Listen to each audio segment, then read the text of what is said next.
ஆண்டவராகிய இயேசு கிறிஸ்துவின் நாமத்திற்கு மகிமை. இந்த காலை நேரத்திலே உங்கள் யாவரையும் நான் வாழ்த்துகிறேன். கடந்த 8 நாட்களாக நம்முடைய தியானத்தின் தலைப்பு, நமக்கு நியமித்திருக்கிற ஓட்டத்தில் நாம் எப்படி ஓட வேண்டும், ஸ்திரத்தன்மையோடு இந்த ஓட்டத்தை ஜெயமாய் முடிக்க வேண்டும் என்று சொன்னால் நாம் கருத்தில் கொள்ள வேண்டிய சில காரியங்கள் இருக்கிறது. அதை தான் நாம் எபிரேயர் நிருபம் 12ஆம் அதிகாரம் முதல் 3 வசனத்தின் அடிப்படையிலே தியானித்து வருகிறோம். இன்றைக்கும் தொடர்ந்து தியானிக்கலாம்.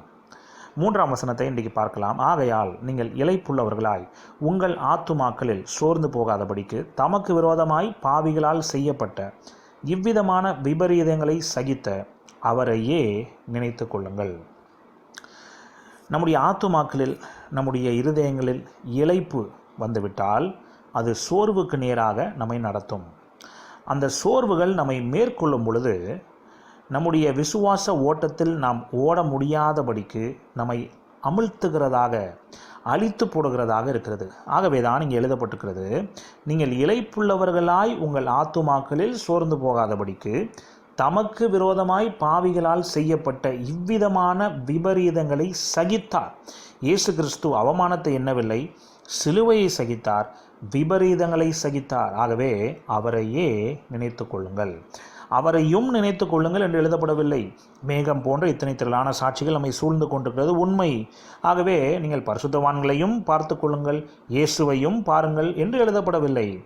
மேகம் போன்ற இத்தனை திரளான சாட்சிகள் நம்மை சூழ்ந்து கொண்டிருக்கிறது, உண்மைதான். ஆனால் இயேசுவையே நோக்கி ஓட வேண்டும், இயேசுவையே நினைத்து கொள்ள வேண்டும், அவரையே நினைத்து கொள்ளுங்கள் என்று சொல்லும் பொழுது அவர் மாத்திரம்தான், அவரை முன்னிலைப்படுத்தி தான் நம்முடைய விசுவாச வாழ்க்கையிலே நாம் ஓட வேண்டுமே தவிர்த்து எந்த மனிதனையும் முன்னிலைப்படுத்தி அல்ல. அந்த மனிதன் எவ்வளவு பெரிய பரிசுத்தவானாக இருந்தாலும் அவன் ஒரு மனிதன் என்கிறதான ஒரு புரிந்து கொள்ளுதல் நமக்கு இருக்க வேண்டும்.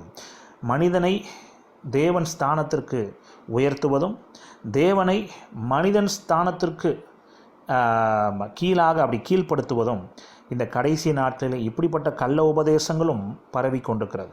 ஆகவே ரொம்ப எச்சரிப்புள்ளவர்களாக நாம் இருக்க வேண்டும். பரிசுத்தவான்களுடைய வாழ்க்கைக்காக நாம் தேவனை துதிக்க வேண்டும், உண்மை. ஆனால் அதே சமயத்தில் ஒரு நாளும் அந்த பரிசுத்தவான்களுக்கு ஆண்டவருக்கு கொடுக்க வேண்டிய கனத்தை, ஆண்டவருக்கு கொடுக்க வேண்டிய மகிமையை அவர்களுக்கு நாம் கொடுக்கக்கூடாது.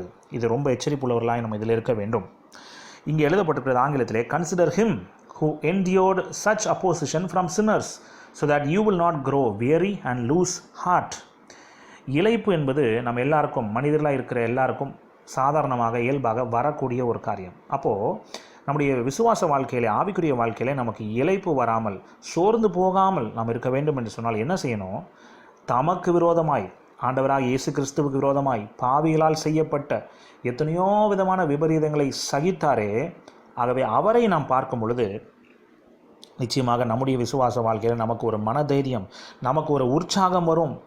ஆகவே தான் நாம் அவரை பார்க்க வேண்டும், எந்த மனிதனையும் அல்ல, இயேசுவையே பார்க்க வேண்டும். ஒருவேளை நீங்கள் யோசிக்கலாம், இயேசு கிறிஸ்து அவரை குறித்து நாம் நினைக்கும் பொழுதே, ஆண்டவரை குறித்து நினைக்கும் பொழுது கல்வாரி சிலுவை மரண பாடுகள் மாத்திரம்தான் பெரும்பாலான நேரங்களில் நம்முடைய மனதிற்கு வருகிறது.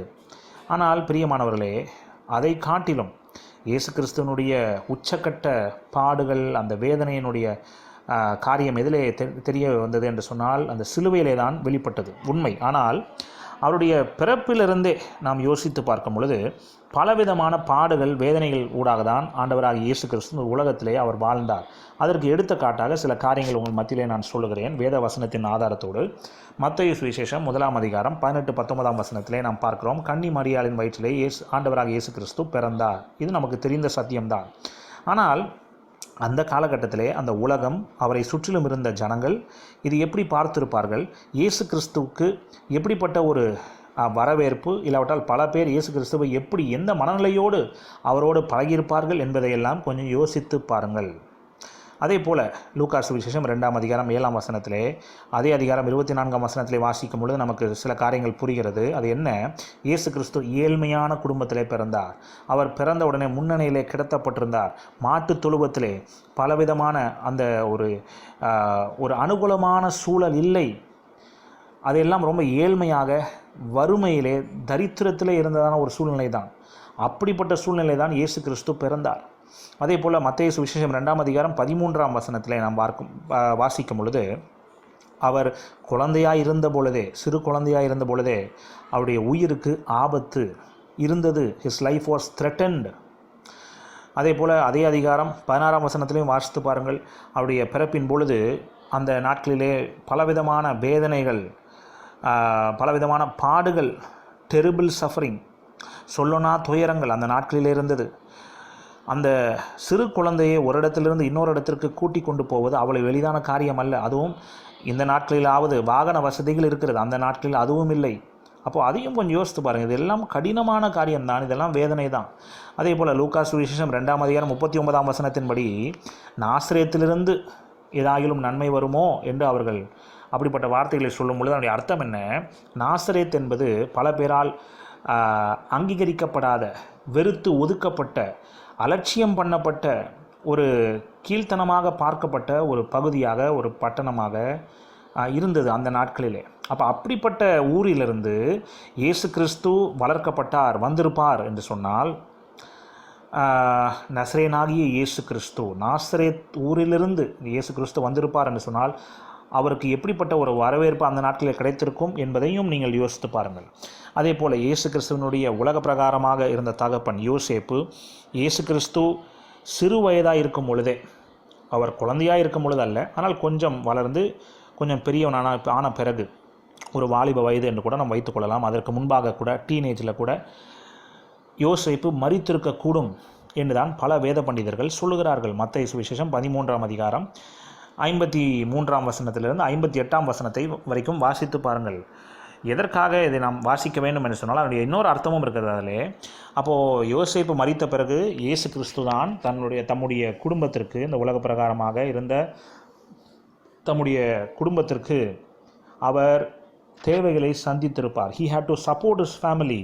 அதே போல் இயேசு கிறிஸ்து சொல்லியிருக்கிறார் மத்தேயு சுவிசேஷம் 8ஆம் அதிகாரம் 20ஆம் வசனத்திலே, லூக்கா சுவிசேஷம் 9ஆம் அதிகாரம் 58ஆம் வசனத்திலே, மனுஷகுமாரனுக்கோ தலை சாய்க்க இடமில்லை. இது அவர் ஏதோ ஒரு பொழுதுபோக்கிற்காக வேடிக்கையாக சொல்லவில்லை, உண்மையாகவே இருக்கிற நிலைமையை தான் அவர் சொன்னார், யதார்த்தத்தை சொன்னார். மார்க் சுவிசேஷம் 14ஆம் அதிகாரம் முதல் 2 வசனத்தை வாசித்து பாருங்கள். அவர் பல பேரால் வெறுக்கப்பட்டார், எதிர்த்தார்கள், பல பேர் இயேசு கிறிஸ்துவை எதிர்த்தார்கள், வெறுத்து ஒதுக்கினார்கள். மார்க் சுவிசேஷம் 3ஆம் அதிகாரம் 21ஆம் வசனம் 22ஆம் வசனத்தை வாசித்து பாருங்கள்.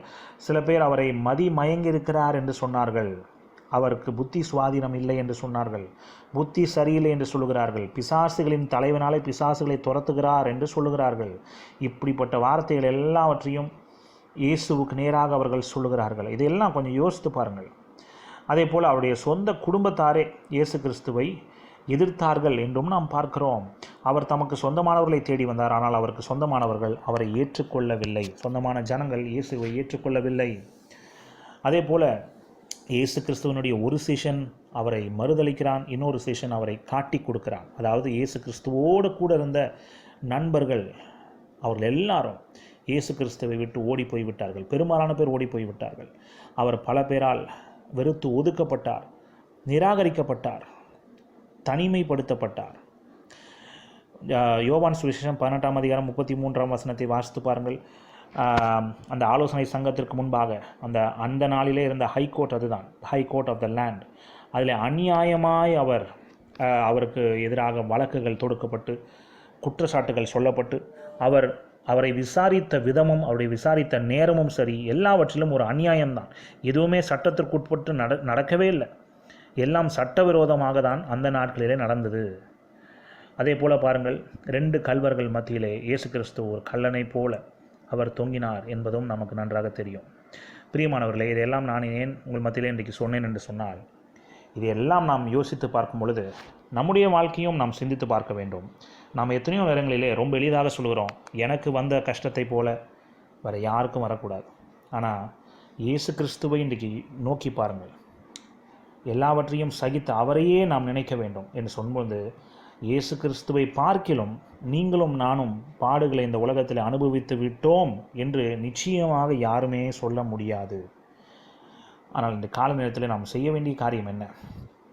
நம்முடைய விசுவாசத்தை துவக்குகிறவரும் முடிக்கிறவருமாக இருக்கிற இயேசுவை நோக்கி நமக்கு நியமித்திருக்கிற ஓட்டத்தில் பொறுமையோடு ஓடி சிலுவையை சகிக்க வேண்டும், அவரையே நினைத்து கொள்ள வேண்டும். இந்த காரியங்கள் எல்லாவற்றையும் நாம் இந்த குறிப்பிட்ட வேத பகுதியிலே தியானித்திருக்கிறோம். இன்றைக்கு நம்முடைய ஓட்டம் எப்படி இருக்கிறது, நாம் எப்படி ஓடிக்கொண்டிருக்கிறோம், இதையெல்லாம் சிந்தித்து பார்த்து ஆண்டுடைய கிருபையினால் நாம் இந்த ஓட்டத்தை தொடர்ந்து ஓடலாம்.